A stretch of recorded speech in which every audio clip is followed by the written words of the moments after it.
Thank you for calling. Have a nice day. Nak! Nak! Paano ba i-share itong mga duwende na to? Bakit mo naman i-share yan?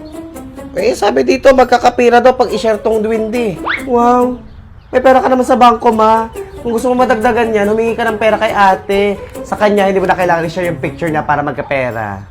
Okay, sige, dial mo siya dito sa messenger. Ano naman itong cellphone mo, ma? Parang may flashlight sa harap. Oh, yan si ate. Hello, nak. Oh, Hi, ma. Basta ka dyan sa Saudi. Kailan ka magpadala, nak? Kayong maintenance ko, maubos na. Tayo ka naman galawin yung ipon natin na pira. Okay naman ako, ma. I miss you. Sige pa, magpapadala ako ngayon. Nak, dun sa kabayan savings ko, ay ka magpadala, ha? Para safe yung pira natin. Magparay naman ni mama, tapos na sa dinosaur era. Marunong ka na mag-ipon ng pera sa bangko, ha?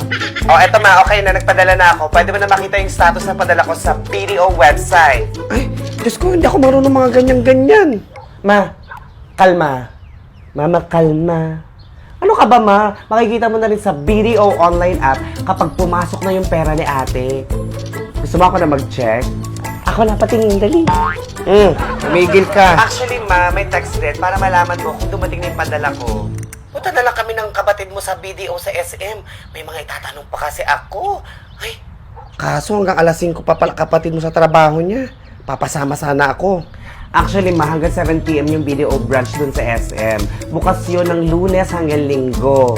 Pero kung gusto mo ikaw na lang mag-isa, ipapa-appointment kita ng branch visit para di ka maghintay ng matagal sa branch. Sa BDO online ko lang gagawin yon. Ay, hindi ako marunong ng mga ganyan-ganyan. Ako nga magpapa-appointment sa iyo, ma, sa BDO online. Tapos sasamahan na rin kita sa BDO branch sa SM. Tapos, magsha-shopping tayo kasi may papabili ako sa iyo bilang kapalit ng mga tulong ko sa iyo ngayon. Kaya naman. O ano, gusto mo singilin din kita sa pagpapalaki ko sa iyo? Tumigil ka. O bakit bang wala na akong picture? oh, ma, ano nangyari sa camera mo? Na paano ba itong cellphone ko? Ma, ayoko naman kausapin yung mga tiles. Paano ba inigit Ikot mo ganito? lang yung camera. Tulungan mo nga ako. Ma, iikot mo lang. Ma, yung camera, ikot mo lang. Pindutin mo lang gamit. Tutulungan kita. Basta mamaya may papabili ako sa iyo sa SM, ha? Tumigil ka.